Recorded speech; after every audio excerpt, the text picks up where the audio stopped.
행복하는 모습 보고 싶지 성도들이 괴로워하는 모습 보고 싶지 않습니다. 그래서 할 수만 있으면 사실은 설교자들도 이 죄에 대한 얘기만 있으면 비켜가기를 원하는 게 보통 상식입니다. 그런데 예레미야 강해를 시작한 이상 비켜갈 수 없는 산일 뿐만 아니라 어떻게 보면 예레미야가 계속 강조하는 게 뭐냐 하면 죄에 대한 문제를 해결하지 않으면 복도 없다이기 때문에 우리가 주님의 은혜 가운데 복 가운데 더 나아가기 위해서 반드시 거쳐야 될 관문이기에 오늘도 우리는 죄에 대해서 다시 한번 생각을 해봅니다. 하나님 말씀 예레미야 3장 12절부터 14절 그리고 22절 말씀 보도록 하겠습니다. 일부를 건너뛰면서 보고 있기 때문에 여러분들 앞에 보시면서 같이 읽으시면 따라오시기 훨씬 쉬울 걸로 압니다. 한번 12절부터 제가 한번 읽어보겠습니다. 배역한 이스라엘아 돌아오라. 나의 노한 얼굴을 너희에게로 향하지 아니하리라. 나는 긍휼이 있는 자라 노를 한없이 품지 아니하느니라. 여호와의 말씀이니라. 너는 오직 내 죄를 자복하라. 이는 내 하나님 여호와를 배반하고 내 길로 달려 이방인들에게로 나아가 모든 푸른 나무 아래로 가서 내 목소리를 듣지 아니하였습니다. 여호와의 말씀이니라. 여호와의 말씀이니라. 배역한 자식들아 돌아오라. 나는 너희 남편임이라. 22절 말씀입니다. 배역한 자식들아 돌아오라. 내가 너희의 배역함을 고치리라 하시니라. 아멘. 오늘 나오는 말씀 계속 반복되는 말씀이 뭐예요?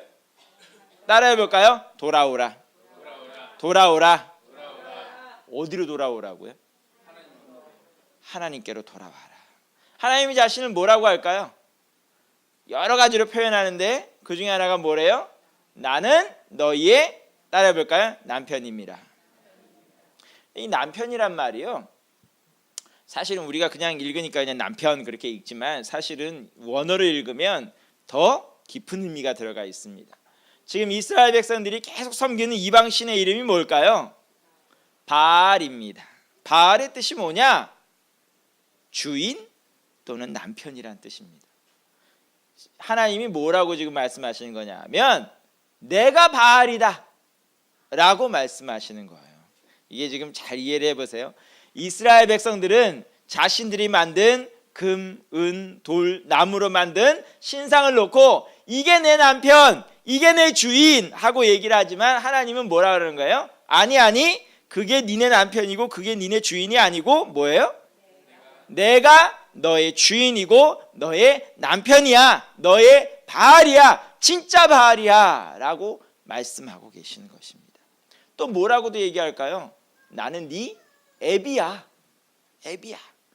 애비야라고도 말씀하시고 아비라고도 말씀하시고 남편이라고도 말씀하시고 다 무슨 의미가 들어가 있을까요? 우리 인간 중에서도 가장 가까운 인간관계들을 말씀하고 있는 거예요. 나는 너희한테 너무나도 가까운 존재, 너희가 나한테서 떨어질래야 떨어질 수 없는 존재, 그런 게 바로 나야. 그러니까 원래 돌아오는 게 정상이에요? 돌아오지 않는 게 정상이에요? 돌아오는 게 행복한 거고 정상인 건데 너희가 자꾸 도망간다 이 소리입니다. 오늘 제가 주보를 보게 되면 사실은 이 많은 벌써 2페이지나 할당하면서 제가 우리가 보는 개역개정판이 아닌 다른 버전들을 좀 실어놨어요. 이유가 뭐냐면 우리 개역개정판은 어떤 면에서는 성경으로서 굉장히 고상하게 번역한 거는 좋은 측면이지만 어떤 면에서는 리얼하지를 않아요. 너무 고상하다 보니까 좀 리얼한 측면이 떨어지고, 그리고 또 일부 부분은 좀 뭐랄까 과거의 번역 기준에 맞춰서 하다 보니까 조금 요새 현대학자들이 해석하는 것과 좀 다른 면이 있습니다. 그래서 첫째 실은 거는 뭐를 실었냐 하면 공동번역 개정판. 공동번역은 주로 천주교에서 쓰는 성경입니다. 근데 거기에 천주교들도 너무 오래 공동번역을 쓰다 보니까 이제 개정해야 되겠다. 그래서 최근에 또 내놓은 게 공동번역 개정판입니다. 공동번역 개정판을 하나 실어놨고요. 그 뒤에 또 실은 게 뭐냐 하면 새번역을 실어놨습니다. 이 개역 한글판의 한계를 극복해 보고자 표준 새번역 번역하고 나서 또 한참 뒤에 또 새번역을 또 최근에 또 번역했습니다. 그래서 개신교 일부 교단에서 쓰고 있는 성경입니다. 그래서 여러분들이 보시면 똑같은 구절인데도 개역개정판과는 뭔가 다르게 좀 리얼하게 와닿는, 좀 뭔가 확 와닿는 해석들이 있는 것을 볼 수가 있습니다. 오늘 여러분들에게 그 부분을 실어놓은 이유는 오늘 제가 여러분들과 대화해야 되는, 말씀을 나눠야 되는 상당 부분이 거기에서 나올 것이기 때문입니다. 그 내용들을 보시면서 저와 오늘 말씀을 따라가면 잘 따라오실 수 있으리라고 봅니다. 오늘 3장 첫 절부터 1절부터, 1절은 지금 거기 쓰여있지는 않은데요, 3장 1절부터 하나님께서 하시는 말씀이 있습니다. 어떤 얘기를 하냐면요, 이스라엘 법을 보면 신명기에도 나오는 법인데 이혼에 관한 법률이 있는데 이런 게 있어요. 제가 A라는 여자와 결혼을 했어요. 그런데 어떤 이유에서건 A와 이혼을 했어요. 이혼장을 주고 이혼을 했어요. 근데 이 A라는 여자가 B라는 남자하고 재혼을 했어요. 근데 어떤 이유에서인지 또 헤어졌어요. 그리고 나서 원래 남편인 저에게 돌아올 수 있느냐? 있을까요? 없을까요? 없다고 돼 있어요. 그러니까 이혼하고 재혼의 구약 법률상으로는 이혼하고 재혼하는 것까지는 괜찮은데 원래 남편 재혼한 상까지 했으면서 원래 남편한테는 컴백 못하게 돼 있어요. 그게 구약 성경의 법이에요. 그렇게 되면 하나님께서 땅이 더럽혀진다고 표현을 하고 있어요. 그러니까 원래 남편과 재결합을 하려면 아예 재혼을 하지 말고 재결합을 하든지 일단 다른 사람과 재혼을 했으면 다시 재결합하지 못하는 게 구약 성경의 법입니다. 그거를 예레미야 3장 1절에서 말씀하고 있는 거예요. 이런 법이 있지 않느냐? 그런데 니네 같으면 이런 일을 하겠느냐 이 소리예요. 그런데 하나님의 의도는요, 뜻밖이에요. 지금 이스라엘 백성들이 계속 나오는 표현들이 1장 2장 계속 나오는 표현들이 뭘까요? 이스라엘 백성들이 하나님 진짜 남편 버리고 불륜을 저지르고 있는 거예요. 그렇죠? 다른 사람하고 불륜을 저질렀어요. 그것도 아예 전 남편 이혼한 거랑 다를 바가 없어요. 남편이 오라 그러건 말건 귀등으로 듣고 뭐예요? 무조건 애인 찾아 나서는 거예요. 사실상 이혼한 거나 다를 바가 없고 재혼한 거나 다를 바가 없어요. 그럼에도 불구하고 하나님께서 뭐라 하시는 거예요? 돌아와라. 사실은 하나님께서 정하신 법률을 넘어서고 있는 거예요. 이미 하나님 스스로가 그런 거 다 필요 없어. 무조건 돌아와. 이것저것 따지지 않고 묻지도 따지지도 않고 과거 따지지 않고 무조건 돌아와 하고 있는 상황이에요. 그 상황에서 즉 하나님께서는 모든 인내심의 소위 말해서 마지막 한계라고 생각하는 부분까지도 다 털어내시고 무조건 돌아오라고 하는데 이스라엘의 태도가 어떠냐 하는 거에 대해서 오늘 말씀하고 있는 거예요. 여러분들 주보를 한번 보시고요. 거기 보면 이렇게 3절은 이렇게 시작되고 있어요. 공동 번역 개정판을 볼게요. 어떻게 번역되고 있냐면 이스라엘이 하도 말을 안 들으니까 어떤 사태가 벌어질까요? 아까 땅이 더럽혀진다고 표현을 했죠. 자연재앙이 시작되는 거예요. 안 그래도 비가 잘 안 오는 나라에 비가 아예 멈춰버린 거예요. 비도 안 오고 가뭄이 일어나고 너무 살기 힘들어요. 그런데도 불구하고 이스라엘 백성들은 어떻게 할까요? 더 뻔뻔스러워지고 더 하나님 몰라라 하고 계속 하나님에게서 도망가요. 그러면서 하는 말이 더 충격적인 말이 있어요. 4절 말씀을 보면요, 그럼에도 불구하고 하나님에 대해서 뭐라고 부르냐면 공동번역 개정판을 보면 뭐라고 불러요? 하나님은 내 아빠예요. 그리고 또 뭐라고 불러요? 제 애인이잖아요. 그러면서 뭐라 그래요? 5절 말씀을 보면 아무렴 끝없이 화를 내시지는 않을 거야. 언제까지나 진노하시지만은 않을 거야. 한마디로 줄이면 뭐예요? 괜찮아요. 살살 하나님 앞에 가서 아부 하는 거예요. 아유 애인이잖아요 우린. 그리고 아유 우리 아빠잖아요. 그러면서 아부하면서 또 하는 말이 뭐야? 한쪽에서는 그러니까 아유 그냥 대충 넘어가요. 참아줘요. 계속 이러는 거예요. 오늘날 심리학에서 계속 하는 말은 뭐냐면 괜찮다예요. 당신은 괜찮아요. 그걸로도 괜찮습니다. 그야말로 당신이 있는 모습 그대로 다 사랑할 수 있습니다 라고 얘기를 합니다. 그런데 성경은 그렇게 얘기하지 않습니다. 우리는 괜찮지 않습니다. 괜찮다고 착각하고 있을 뿐입니다. 결코 괜찮지 않습니다.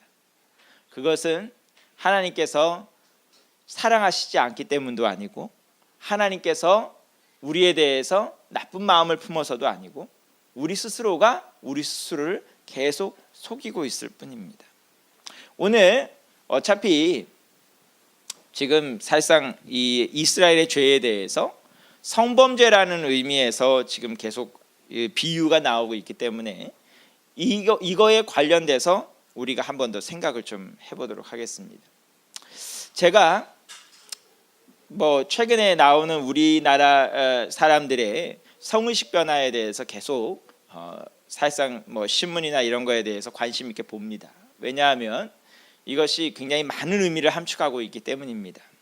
인간관계 중에서도 가장 긴밀한 관계일 뿐만 아니라 또한 이 관계는 다른 관계와는 달리 만나기는 어려우나 일단 만나서 소위 말해서 부부의 관계, 소위 말해서 성적인 관계를 맺은 후에 떨어지게 되면 불가피하게 많은 상처가 남는, 그야말로 하나님께서 그러기 때문이라도 굉장히 주의를 기울이는 관계이기 때문에 이 관계는 역사적으로도 이런 성 문제가 사회 가운데서 문제가 이게 엉키기 시작하면 그 나라도 온전히 설 수 없고 당연히 교회와 믿음의 공동체도 무너질 수밖에 없는 그런 중요한 사안이기 때문에 저는 관심 있게 봅니다. 그런데 그 변화를 보게 되면 이런 변화들이 있습니다. 전에 한 십수년 전만 하더라도 대부분의 사람들의 생각은 그래도 비록 어떤 이유에서든 그걸 불장난이라고 표현을 하든 아니면 실수라고 표현하든 뭐든 간에 혼전 성관계에 대해서 불편해하던 것이 일반적인 정서였습니다. 하지만 최근에 이 조사를 해보면 특별히 젊은 층일수록 혼전 성관계에 대해서 굉장히 개방적입니다. 괜찮다. 과거 있어도 괜찮고 여자고 남자고, 사실은 더 정확히 말해서는 남자보다 여자가 더 요새는 포용력이 있다고 해야 되나요? 개방적입니다. 괜찮아, 다 용서해 줄 수 있어, 과거 묻지 않을 거야, 이렇게 얘기합니다. 근데 그 단계를 넘어서서 요 최근에 나온 단어가 뭐냐 하면 미스맘이라는 표현이 등장하기 시작하더라고요. 미스맘이 뭘 것 같아? 싱글맘까지는 들어봤잖아요, 그렇죠? 싱글맘이 뭐예요? 혼자 애 키우는 여성을 얘기하는 겁니다. 또는 이혼하고 돌아와서 혼자 애 키우는 여성들. 근데 미스맘이라는 표현이 등장했어요. 대체 무슨 말일까? 봤더니 전에는 미혼모들이 10대에서 많았어요. 미혼모하면 정상적으로 20대 30대 올라갈수록 미혼모가 적어지고 원래 10대에 미혼모가 많았어요.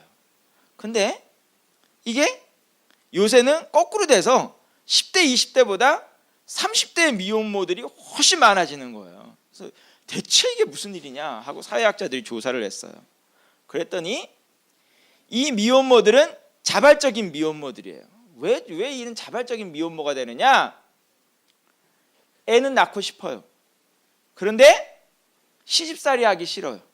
남편 뒷바라지 하기도 싫어요. 애만 갖고 싶어요. 그래서 어떤 방법을 통해서건 결혼을 안 하고 애만 키우는 자발적인 미혼모들, 그래서 미스맘이래요. 글쎄요, 제가 여기에 대해서 물론 단정적으로 딱 말하기가 힘들고 굉장히 여러 가지를 말해야 되긴 하지만 한 가지 분명히 말할 수 있는 건 있습니다. 어떤 방법으로 자신들이 합리화하든 어떤 방법으로 거기에 대해서 설명을 하든 그 행동에 대한 후유증은 반드시 있습니다. 하나님께서 용서 안 해주셔서가 아니라 용서를 해주신다 할지라도 거기에 대한 후유증이 있습니다. 최근에 어떤 책이 등장했냐 하면요, 뜻밖의 회심이라는 책이 등장을 했어요. 이게 뭐냐 하면 이분이 사실은 여성 동성애자예요. 여성 동성애자고 영문학자고 미국에서 나름대로 어떤 영문학도로서 어떤 커리어를 쌓는 그런 여인이었어요. 그리고 굉장히 적극적인 성소수자들을 위한, 동성애자들 어떻게든 양성애자들 할 거 없이 성소수자들을 위한 활동을 굉장히 적극적으로 했던 여성이었어요. 근데 이 여성이 어느 날 이 한 목사님으로부터 편지를 받았어요. 대부분의 사람들은 이 사람 보러 특히 기독교 계열에서는 사탄이니 마귀니 하면서 막 비난하고 정죄하는 글만 날라오는데, 이 여성이 받은 편지에는 그런 얘기는 하나도 없고 자매님을 하나님께서 사랑하신다 하는 그 편지 내용이 들어가 있었어요. 그 편지 내용을 읽어보면서 참 이게 글쎄 이걸 어떻게 해야 되나, 이걸 비난하는 내용도 아니고, 그렇다고 이쪽은 분명히 나한테 찬성하는 쪽은 아닌데 이 나한테 날라온 이 편지에 대해서 나는 어떻게 해야 되나 고심을 하기 시작하면서, 이 여성이 그 목사님이었는데 그 편지를 보낸 사람이 목사님의 편지에 관심을 기울이기 시작했어요. 그러면서 사실상 이 목사님의 얘기를 반박해보고자, 또 성경의 내용이 뻥이라는 것을 얘기하고자, 성경에 반대한다는 얘기를 하고자 성경을 읽기 시작했어요. 근데 성경을 읽기 시작했는데 로마서 1장을 딱 와서, 로마서 1장이 여러분들이 보시면 알지만 그 부분에 이제 우리가 흔히 신학적으로는 자연계시라고 말하는 부분도 있고, 거기에 동성애자들에 관한 얘기도 있어요. 로마서 1장을 읽으면서 남이 뭐라고 한 것도 아닌데 충격을 받기 시작했어요. 지금 문제가 단순히 기독교는 동성애 이런 자기들한테 취향에 맞지 않은 거에 대해서 막 비난만 하는 꾸질꾸질한 사람들인 줄 알았는데, 지금 보니까 로마서 1장을 읽다 보니까 거기에 죄 목록이 쫙 나오거든요.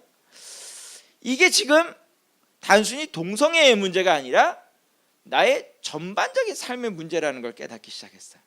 단순히 동성애의 문제가 아니구나, 이게 지금 전반적으로 삶이 기초부터가 뭔가 내가 지금 꼬여 있는 거구나 하는 걸 느끼면서 이분이 거기서부터 회심을 하기 시작하고, 지금은 목사님 사모님이 됐어요. 목사님 사모님이 돼서 강연도 하고 하면서 단순히 동성애자들을 비난하고 동성애자들 손가락질하고 사탄이다라고 하는 게 아니라, 하는 얘기가 지금 우리는 단순히 동성애가 문제가 아니라 근본적으로 밑바닥부터 기초가 지금 꼬여 있다는 말을 하기 시작하는 거예요. 제가 하려고 하는 얘기도 동일한 얘기예요. 사실은 처음에 지금 저는 성 문제부터 건드리기 시작했지만, 사실은 성 문제가 다가 아니에요. 사실은 모든 죄는 다 연결이 되어 있어요. 성경에서도 뭐라 그럴까요? 딱 죄 하나만 딱 범하는 사람은 없다는 거예요. 뭐예요? 죄 하나를 범하기 시작하면 꼬리에 꼬리를 무는 죄예요. 죄는 다 연결되기 시작해요. 하나님에게서 벗어나기 시작하면 딱 한 부분만, 나머지는 다 괜찮은데 이것만 문제가 아니라 하나 벗어난 것부터 시작을 해서 둘, 셋, 넷, 다섯, 여섯 할 것 없이 계속 죄는 이어지게 되어 있는 것입니다. 그래서 죄는 지을수록 담대해지게 돼 있어요. 보면 처음에 짓기가 어렵죠. 그 다음은 굉장히 담대해져요.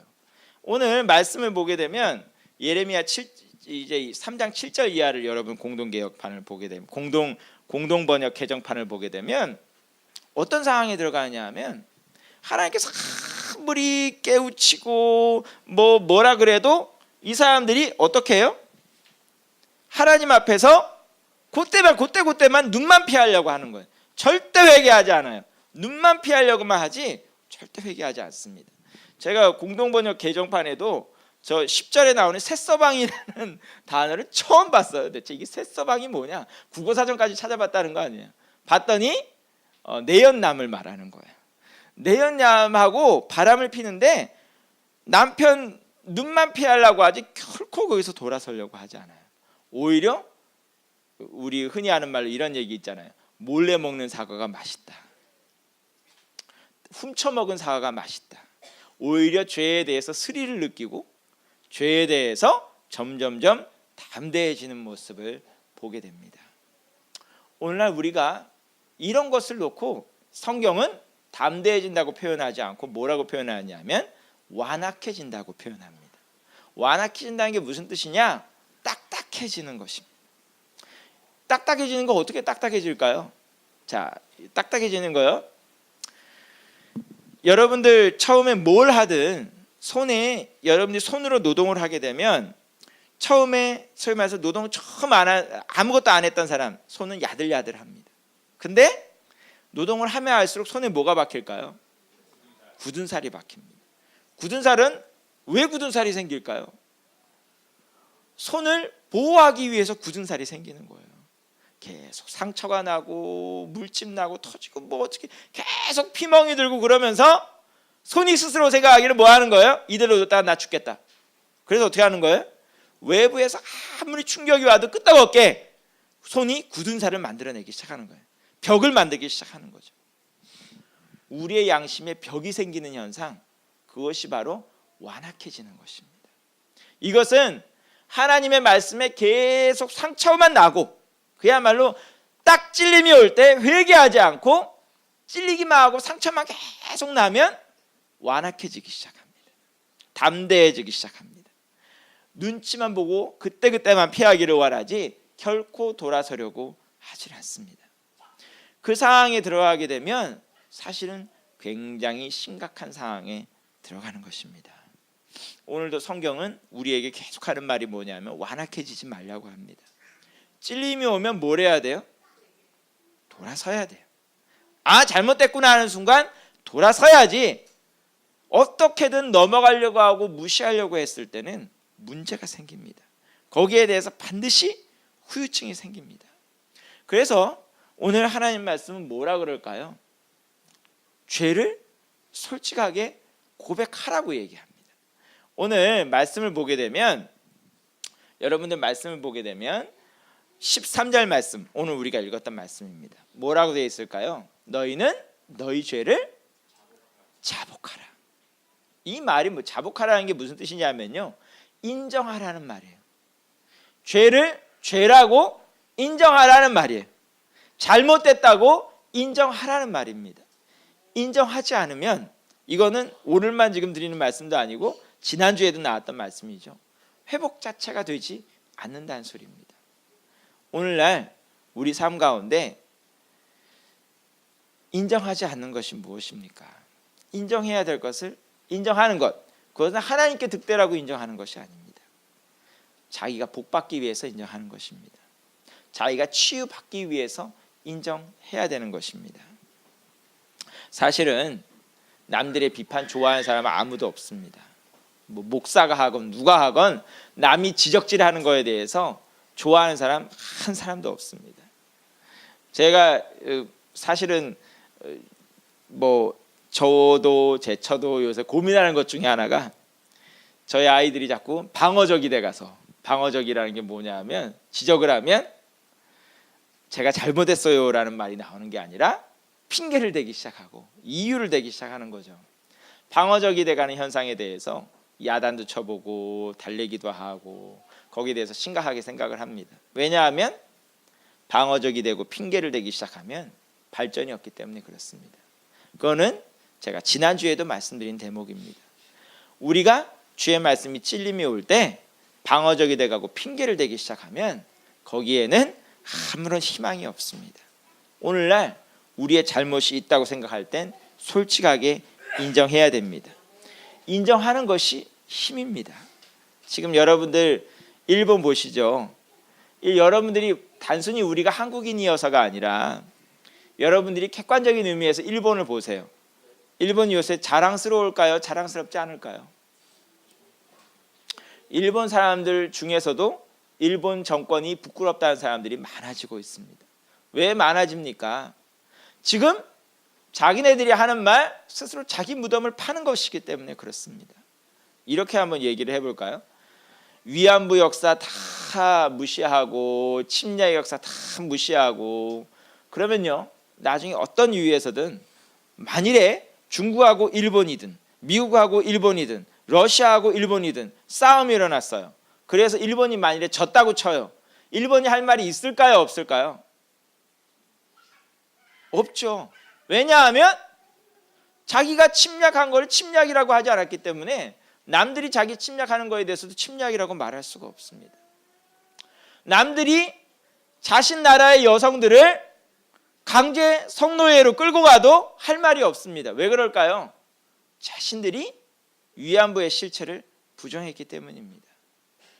자신들이 자신들의 잘못을 인정하지 않으면 결국 자신들이 그대로 당했을 때 할 말이 없어집니다. 일본은 결코 득되는 길을 가는 것이 아닙니다. 아베 총리가 지금 당장 일본을 강하게 일으켜보겠다는 욕심에서 무리수를 두고 있지만 그 무리수는 언젠가 부메랑이 돼서 돌아가게 되어 있습니다. 대표적인 예가 어딜까요? 바로 이번 버지니아주에서 통과된 동해 병기 법안입니다. 이게 뭐냐면요, 미국 교과서에 일본이 얼마나 로비를 잘했는지 지금까지 동해가 다 공식 표기가 뭐냐 하면 일본해입니다. Sea of Japan. 일본해입니다. 그렇기 때문에 독도도 누구네 땅이라는 거예요? 일본해, 일본 바닷속에 있기 때문에 일본 땅인 거죠. 그 논리가 통하는 겁니다. 그런데 이번에 미국의 수도가 있는 워싱턴에서 그야말로 미국 정치 1번지에서 어떤 법안이 통과됐을까요? 일본해라고만 쓰지 말고 뭐요? 동해라고도 써라. 사실은 또 이 워싱턴이 아니라 버지니아주죠. 워싱턴이 버지니아주 속에 있습니다. 동해라고도 써라. 뭐 하는 거예요? 일본이 무작정 일본 땅이라고 하는 거 미국 사람들부터가 인정하지 않겠다 이 소리입니다. 거기에 일본이 로비했을까요? 안 했을까요? 로비 엄청 했습니다. 주지사한테 협박 편지도 보내고 별거 다 했습니다. 역효과가 나온 겁니다. 그야말로 일본이 무례하게 다른 나라에 대해서 콩나라 판나라 하는가 하면 무리수를 계속 두고 있기 때문에 결국 미국 사람들부터가 열받은 것입니다. 그래서 원래 통과되더라도 굉장히 어렵게 통과될 줄 알았는데 어떻게 통과됐을까요? 압도적인 표차로 통과됐습니다. 동해라고 같이 써라. 이것이 바로 우리가 하나님 앞에서 똑같이 겪게 되는 현상입니다. 우리가 우리의 죄를 인정하지 않으면 우리는 하나님 앞에 받을 복도 받을 수가 없습니다. 하나님께서는 뭐라고 할까요? 제 1번이 뭐라고요? 죄를 인정하는 것부터, 자신의 잘못을 인정하는 것부터, 내가 잘못됐다는 걸 인정하는 것부터 들어가야 그 다음에 복도 있다고 분명히 말씀하고 있습니다. 그래서 죄는 뭘까요? 하나님과 우리 사이를 가로막고 복을 가로막습니다. 최근에 미국의 특별히 청소년 흡연율이 갑자기 떨어지기 시작했습니다. 갑자기 왜 떨어졌을까요? 갑자기 미국의 흡연율이 10대 흡연율이 갑자기 곤두박질 치기 시작했어요. 왜 그랬을까요? 담배값 올렸다고요? 담배를 안 팔아갖고요? 어떻게 갑자기 흡연율이 갑자기 곤두박질 치기 시작했을까요? 광고 하나 때문이었습니다. 지금까지 광고는요, 뭐 이런 거였어요. 뭐 폐가 다 썩은 거 보여주고, 뭐 나중에 노인이 돼서 막 병들고 막 이런 거 주로 보여줬어요. 그런데 10대들이 거기에 대해서 감각이 있을까요, 없을까요? 없어요. 일단 안 보여. 자기 썩은 폐가 보여요, 안 보여? 안 보여. 노인인 나하고 상관없어. 저만 하더라도 40대가 올 줄 몰랐어요. 저는 언제나 20대, 30대에서 멈출 줄 알았어요. 제가 아는 목사님들 중에도 30대에서 연세가 멈춘 분들이 종종 있어요. 근데 40대가 안 올 줄 알았어. 근데 벌써 40이 중반에 왔어요. 노인 얘기는 아직도 자기네들한테 뭔 얘기예요? 안 통해. 그런데 이번에 나온 광고는 뭐냐면요, 어떤 10대가 담배 가게 앞에 갔어요. 담배 가게 앞에 가서 담배 달라고 하는 거예요. 그런데 낼 돈이 없어요. 뭐 했을까요? 갑자기 드드드드드드드 자기 피부를 뜯었어요. 그리고 그 피부를 내놓고 담배를 가져가는 거예요.